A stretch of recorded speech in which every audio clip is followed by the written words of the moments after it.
آئین اسلام میں رہبانیت نہیں ہے، انسان بچے گناہ سے در معاشرت انسانیت یہی ہے۔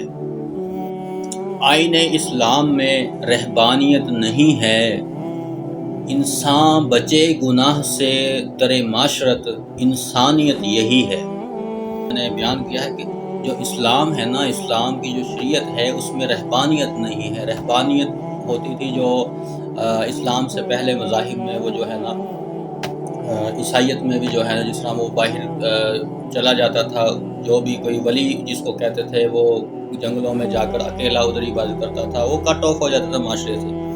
تو اسلام میں ایسا نہیں ہے۔ اسلام میں تو جو ہے نا وہ زہد اور تقویٰ اور عبادت یہ ہے کہ آپ معاشرے میں رہتے ہوئے جو ہے نا آپ گناہوں سے بچیں اور زہد اختیار کریں۔ یہ ہے اسلام کی جو شریعت ہے، اور یہی جو ہے عبادت ہے اصل۔ تو یہ میں نے اس شعر میں جو ہے نا بیان کیا ہے۔ شکریہ۔